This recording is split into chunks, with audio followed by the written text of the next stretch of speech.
But the media is totally all in with the Democrats on what I believe is an incredibly misguided but probably funded decision to fully defend drug cartels in Venezuela. Here's how President Trump, though, is defending what has now turned out to be completely false accusations about Pete Hegseth, the Secretary of War, deliberately targeting survivors and not a drug boat of an initial attack. Listen to what President Trump has to say. Number one, I don't know that happened. And Pete said he did not want them. He didn't even know what people were talking about. So we'll look into it. But no, I wouldn't have wanted that, not a second strike. The first strike was very lethal. It was fine. And if there were two people around, but Pete said that didn't happen. And I'm seeing some things in the New York Times now admitting that they didn't have any source for that, and the Washington Post. But Jared, if there was a second strike, it was on the boat. And by the way, in Afghanistan, we did second strikes all the time to eliminate terrorists. This is, to me, one of the very most misguided attacks on the Trump administration. People want to see these drug dealers eliminated and their drugs stopped from coming into the country.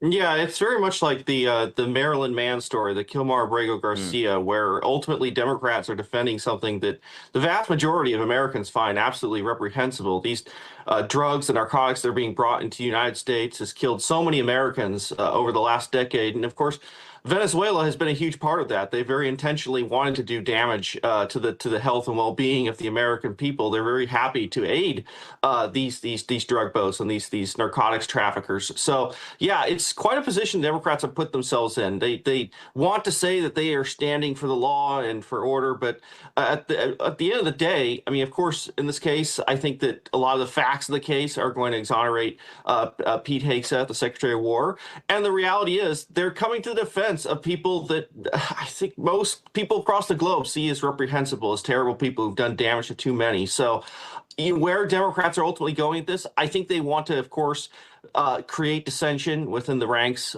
in the military. I think they want to cause a lot of damage with this. This is part of their hashtag resistance. They did this playbook last time in the first Trump presidency. They want to do it again. They want to damage this presidency, even if that means hurting the military and our operations around the globe. Yeah, I think that there's an extra caveat to this, though. I'm sorry. I think that, first of all, I think some people are being paid off to do this. The drug cartels do have money, headline. And there's also something else going on. I think that this is more than just resisting Trump. I think now we have a full effort to undermine the country and completely really get it from within, attack it from within. Now, here's what I want you to listen to. I have two sound bites that I'm going to play, but I'll interrupt in between them. But there's an attempt to second guess, again, our attacks on drug boats. This will, of course, spread to our attacks on full-on terrorists as well. The new poster boy for spreading that moral confusion, I'll call it, is, of course, Senator Mark Kelly. And he telegraphed to us that he would be doing this before that Seditious Six video that everyone's been talking about from a couple of weeks ago. This is from way back in October on ABC, where he's really trying to throw a lot of shade over attacking the drug boats. Check this out. You don't move a battle group all the way from where it was to the Caribbean unless you're planning on either to intimidate the country, which is rather intimidating, or you're going to start conducting combat operations in Venezuela. And this doesn't make the United States more safe. This makes us less safe.